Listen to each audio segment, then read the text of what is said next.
হে everyone, আসসালামু আলাইকুম, welcome to a new blog. চলে আসলাম আপনাদের মাঝে আবার একটি নতুন ভিডিও নিয়ে।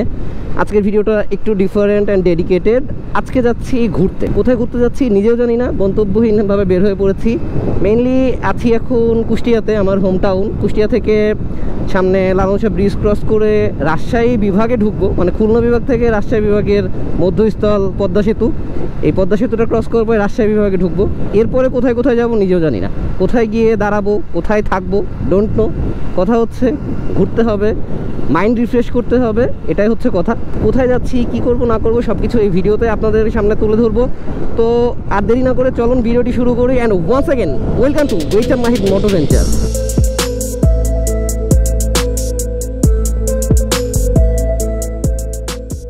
আমরা চলে আসছি কুষ্টিয়া জেলার শেষ প্রান্তে, এবং এটা শুধু কুষ্টিয়া জেলার শেষ প্রান্ত না, খুলনা বিভাগের শেষ প্রান্ত। সামনেই লালন শাহ সেতু, মানে যেটাকে প্রথম পদ্মা সেতু বলা হয়।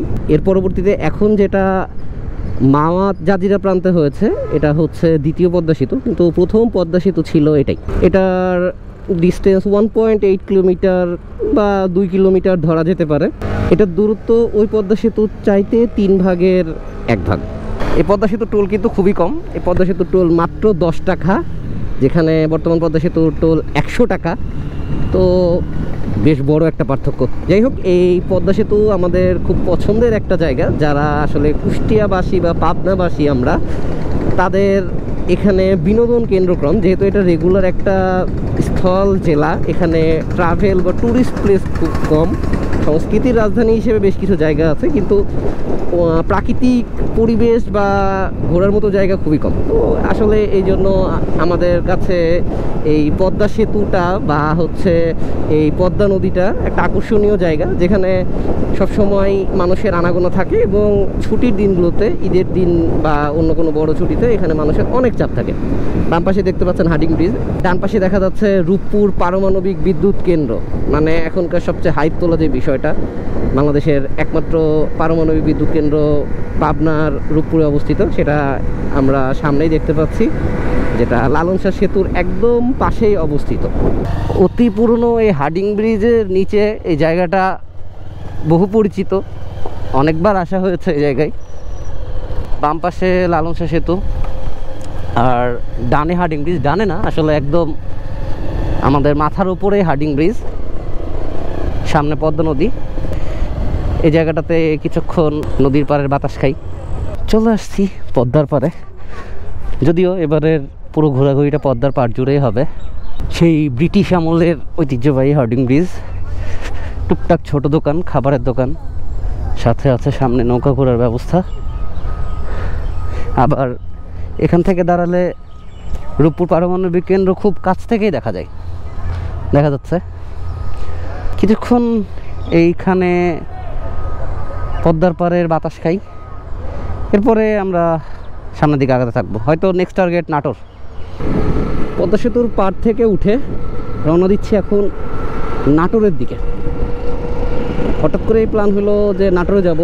নাটোরে কী উদ্দেশ্য? দুইটা বিষয়। সেটা হচ্ছে যে কাঁচাগোল্লা খাওয়া। ইসলামিয়া প্রচুর হোটেল নামে একটা বিখ্যাত হোটেল আছে, সেখানে হাঁসের মাংসটা অনেক জোস। অ্যান্ড আমি লাস্টবার ট্রাই করে ভালো লাগছিল, যার জন্য এখানে আবার যাওয়া, যে আজকের লাঞ্চটা আমরা ওখানে করবো। দুপুর 1টা বাজে অলরেডি। আর এখন পার হচ্ছি রূপপুর পারমাণবিক বিদ্যুৎ কেন্দ্রের একদম পাশ দিয়ে, মানে সামনে দিয়ে আর কি। এটাই রূপপুর পারমাণবিক কেন্দ্রের প্রধান গেট বা প্রধান সড়ক। আর সামনে হচ্ছে যে মোড়টা দেখা যায়, সেটা হচ্ছে রূপপুর মোড়। তার মানে আমরা অলরেডি খুলনা জোন থেকে বের হয়ে এসেছি, কুষ্টিয়া জেলার বাইরে পাবনা জেলার মধ্যে আছি। পাবনা জেলা থেকে আমরা এখন ঢুকবো নাটোর জেলা। সোজা রাজশাহী রোড, পাবনাও সোজা যাওয়া যায়। ডান পাশে একটা ট্রানজিট রোড আছে, এটাও যাওয়া যায়। আর বাম পাশের যে রোডটা আছে, এটা হচ্ছে লালপুরের দিকে চলে গেল, নাটোর জেলার লালপুর উপজেলা। এটা দিয়ে আমাদের এখান থেকে রাজশাহী যাওয়ার ইজিয়েস্ট ওয়েটা। কিন্তু আমরা নাটোর যাওয়ার জন্য আমরা ইজি ওয়েটা না ধরে আমরা 20 কিলো রোড এক্সট্রা যাচ্ছি। তো সেটা নাটোর শহর হয়ে নাটোর বাইপাস দিয়ে বের হবো। লেটস গো, আমরা নাটোরের দিকে আগাতে থাকি। রূপপুর পারমাণবিক বিদ্যুৎ কেন্দ্র পার হয়েই গ্রিন সিটি নামক একটা জায়গা, দেখলে অবাক হবেন। প্রথমবার দেখে আমিও হয়েছিলাম। এটা একটা জেলা শহর কুষ্টিয়া বা নাটোর। এইখানে আসলে বহুতল ভবন, খুব বেশি আবাসিক এরিয়া, মানে ঘিচিমিচি বিল্ডিং, এই জিনিসগুলো কিন্তু আমরা জেলা শহরগুলোতে খুব কম দেখি। কিন্তু নাটোরের রূপপুরে, এই রূপপুর পারমাণবিক কেন্দ্রকে কেন্দ্র করে গড়ে উঠেছে বিশাল এক গ্রিন সিটি। মানে হঠাৎ করে দেখলে এটা কোনো বড় মাপের বিভাগীয় শহর বা সিটি কর্পোরেশনের থেকে কোনো কম মনে হবে না। দেখাই যাচ্ছে কত বড় বড় বিল্ডিং।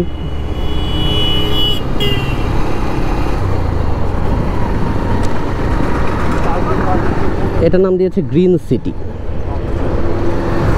বাট এটা শহরের মতো বহুতল ভবন হলেও একদম যে জঞ্জাল করে ফেলছে সেটা না, খুবই নিরিবিলি এবং যেটাকে বলে সব কিছু দূরত্ব সহ যত নিয়মকানুন মেনটেন করা লাগে সব কিছু কমপ্লিট করেই তারা এই ভবনগুলো তৈরি করেছে। আর এই জায়গাটা অধিকাংশ রাশিয়ানরা থাকে, কারণ রূপপুর পারমাণবিক কেন্দ্র রাশিয়ার কন্ট্রাক্টে তৈরি করা। তো এখানের যারা এমপ্লয়ি বা প্রজেক্টে কাজ করছে মোস্ট অফ রাশিয়ান, তো রাশিয়ানরা এখানে থাকে আর কি। এখানে আসলে প্রচুর রাশিয়ানদের আনাগোনা দেখা যায়। এটা হচ্ছে পাবনা টু নাটোর বনপাড়া যে মেইন রোডটা, সেই রোড। তো এই রোডে আসা হয়েছিল মেবি 2021 সালের শেষে। আমার বাইক কেনার পরে এই পালসার নিয়ে প্রথম ট্যুর ছিল নাটোরে। তো এখন রূপপুরের মধ্যে আছি। রূপপুরে আমরা জানি পাবনা রূপপুর হচ্ছে লিচুর জন্য বিখ্যাত। তো এই যে এই বনপাড়া যাওয়ার যে রাস্তাটা, এই বনপাড়া যাওয়ার রাস্তার বামে এবং ডানে একটু লক্ষ্য করলেই দেখতে পাবেন যে শুধু লিচু বাগান। ডান পাশে লিচু বাগান, বাম পাশে তাকান অনেক লিচু বাগান। তো লিচুর সময়টা এই তো কিছুদিন পরে আর কি, গরমের শেষে বা মাঝামাঝিতে লিচুর চাহিদাটা অনেক বেশি থাকে এবং ওই টাইমে লিচু উৎপাদন হয়। তো এখানে আসলে প্রচুর লিচুর উৎপাদন, প্রচুর বলতে প্রচুর। সারা বাংলাদেশে এখান থেকে লিচু যায় এবং এখানে লিচুর স্বাদ অন্যরকম। আমরা এখন আছি ঈশ্বরদী ট্রানজিটে। ঈশ্বরদী শহর না, ঈশ্বরদী একটা থানা, পাবনা জেলার অন্তর্গত। তো ঈশ্বরদী মেইন থানাটা চলে গেল হচ্ছে বাম দিকে, আর এখান থেকে ডান দিকে যে রোডটা গেল সেটা নাটোর রাজশাহীতে যাচ্ছে। তার সাথে পাবনা জেলা শহরে যাওয়ার যে মেইন সড়ক সেটাও এই রাস্তাটা। ঈশ্বরদী এই মোড়টি ঘোরার পরে আমরা আরেকটি 3 রাস্তার মোড় পাই। এই 3 রাস্তার মোড় থেকে সোজা যে রাস্তাটা চলে গিয়েছে এটা গেছে পাবনা শহরে। অ্যান্ড এটা দিয়ে ঢাকা যাওয়া যায়, সেটা হচ্ছে আরিচা ফেরিঘাট দিয়ে। অ্যান্ড বাম পাশে যে রাস্তার দিকে আমরা যাচ্ছি এটা চলে গেল নাটোরের দিকে। অ্যান্ড এই নাটোর দিয়ে টাঙ্গাইল হয়ে ঢাকা যাওয়া যায় এবং এখান থেকে আমরা রাজশাহী যেতে যাই। এটা হচ্ছে খুলনা, রাজশাহী, ঢাকা 3 বিভাগের সংযোগ সড়ক। এই সড়ক দিয়ে 3টা বিভাগে 3 দিকে মুভ করা যায়। রংপুরে যাওয়া যায় কিন্তু সেটা তো একটা বিভাগের পরে, সরাসরি না। তো সেই হিসেবে আমি 3 বিভাগের সংযোগ সড়ক ধরতে পারি। চলে আসলাম বনপাড়া বাইপাস মোড়ে। বনপাড়া বাইপাস থেকে সোজা নাটোরের রাস্তা, প্রায় 20 কিলো রাস্তা এক্সট্রা ঘুরে একটা জেলা মাথার উপরে নিয়ে এই রোদের মধ্যে নাটোর আসা, কাঁচাগোল্লা খাওয়ার জন্য শুধুমাত্র।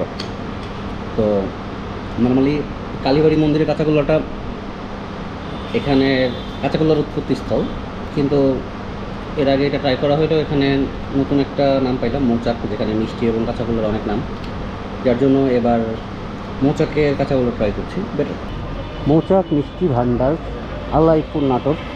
এবারে কাঁচাগোল্লাটা খেলাম এখান থেকেই। ইগনোর মাই হ্যান্ড, চাকে দেখে হাত পড়াই ফেলছি। তো হাতে টুথপেস্ট লাগানো আর কিছুক্ষণ রেখে দেন তারপরে ক্লাস করবো রাজশাহী হাইওয়েতে ওঠার সময়। এখন আরেকটা জনপ্রিয় হোটেলে যাচ্ছি। মৌচাক হোটেল থেকে তো কাঁচাগোল্লা খেলাম, এখন নাটোরের সবচেয়ে জনপ্রিয় একটা রেস্টুরেন্ট আছে, ইসলামিয়া প্রচুর হোটেল, এক নামে চিনে। এর আগের বারের দুপুরের খাবারটাও এখান থেকেই সেরেছিলাম। তো এবারও একই রকম পরিকল্পনা। এই যে সেই নামকরা ইসলামিয়া প্রচুর হোটেল, সামনের চাপটা দেখাই যাচ্ছে। জায়গাতে সবসময় এরকম চাপই থাকে। তো দুপুরের খাওয়া দাওয়াটা এখানেই সারবো। নাটোর শহর থেকে বের হয়ে পড়লাম। এখান থেকে এখন আমরা বের হয়ে রাজশাহীর উদ্দেশ্যে রওনা দিছি। টার্গেট হচ্ছে এখন পুঠিয়া রাজবাড়িটা দেখে যাবো। আছি হইল ঢাকা রাজশাহী যে হাইওয়েটা, ওইটা নাটোর থেকে রাজশাহীর দিকে ছেড়ে গেছে। তার মানে হচ্ছে এটা ঢাকা রাজশাহী হাইওয়ে বলা চলে, কারণ ঢাকা থেকে নাটোর হয়ে তারপরে হচ্ছে যেতে হয় রাজশাহীতে। তো এটা ঢাকা রাজশাহী হাইওয়ে। তো এই হাইওয়ের মাঝামাঝিতেই হচ্ছে পুঠিয়া রাজবাড়ি বলে। তো পুঠিয়া রাজবাড়ি অবশ্যই একটা দর্শনীয় স্থান রাজশাহীর মধ্যে। তো আমরা আর ব্যাক করব না আসলে হচ্ছে রাজশাহী থেকে এদিকে, কারণ যাওয়ার সময় লালপুর হয়ে হয়তো ব্যাক করব।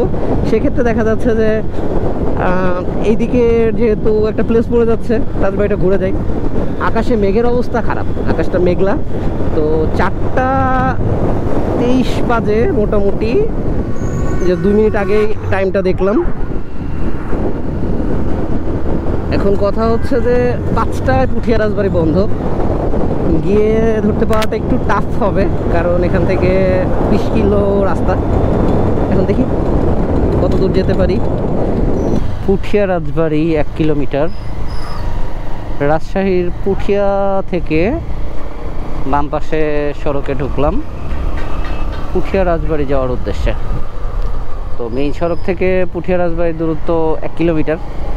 খুব বেশি টাইম লাগে নাই, কারণ এই হাইওয়ের রাস্তাটা যথেষ্ট ভালো ছিল এবং রাশ কম ছিল।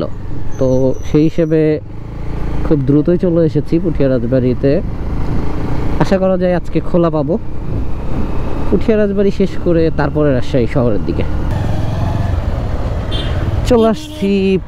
পুঠিয়া রাজবাড়ির সামনে আহাদুলা, এই যে সামনেই দেখা যায় পুঠিয়া রাজবাড়ি।